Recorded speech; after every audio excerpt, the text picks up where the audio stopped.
ಇನ್ನು ಬಸ್ ದುರಂತದಲ್ಲಿ ಗೋಕರ್ಣ ಮೂಲದ ರಶ್ಮಿ ಪಾರಾಗಿದ್ದಾರೆ. ಸಂಬಂಧಿಕರ ಜೊತೆ ಮಾತನಾಡಿದ್ದಾರೆ ರಶ್ಮಿ ಮಹಲೆ. ಬೆಂಗಳೂರಿನಿಂದ ಗೋಕರ್ಣಗೆ ಹೊರಟಿದ್ದಂತ 3 ಗೆಳತಿಯರು, ರಶ್ಮಿ, ಗಗನ, ರಕ್ಷಿತಾ.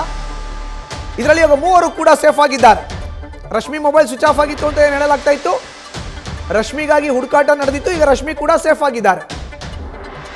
ಸೊ ಮಾಧ್ಯಮಗಳಲ್ಲಿ ಸುದ್ದಿ ನೋಡಿ ಸಂಬಂಧಿಕರಿಗೆ ರಶ್ಮಿ ಮಾಹಿತಿಯನ್ನು ನೀಡಿದ್ದಾರೆ. 3 ಕೂಡ ಪ್ರಾಣಾಪಾಯದಿಂದ ಪಾರಾಗಿದ್ದಾರೆ. 3 ಸ್ನೇಹಿತೆಯರು. ರಶ್ಮಿ ಗಲಾಟೆ ಮಾಡಿಕೊಂಡು ತಮ್ಮ ಮ್ಯಾನೇಜರ್ ಹತ್ರ ರಜವನ್ನ ಕೇಳಿ 4 ದಿನ ರಜಾ ಬೇಕೇ ಬೇಕು ನನಗೆ ಅಂತ ಕೇಳಿಕೊಂಡು ಗೋಕರ್ಣದತ್ತ ಪ್ರಯಾಣವನ್ನ ಬೆಳೆಸಿದ್ರು. 2 ಸ್ನೇಹಿತೆಯರ ಜೊತೆ ಈಗ ರಶ್ಮಿ ಕೂಡ ಸೇಫ್ ಆಗಿದ್ದಾರೆ.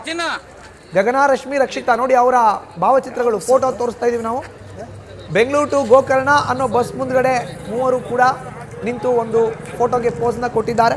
ಫೋಟೋವನ್ನು ನ್ಯೂಸ್ ಫಸ್ಟ್ಗೂ ಕೂಡ ಆ ಫೋಟೋ ಸಿಕ್ಕಿದೆ. ಗಗನ, ರಶ್ಮಿ, ರಕ್ಷಿತಾ. ಇದರಲ್ಲಿ ಗಗನ ಮತ್ತು ರಕ್ಷಿತರ ಬಗ್ಗೆ ಮಾಹಿತಿ ಇತ್ತು, ರಶ್ಮಿ ಬಗ್ಗೆ ಮಾಹಿತಿ ಇರಲಿಲ್ಲ.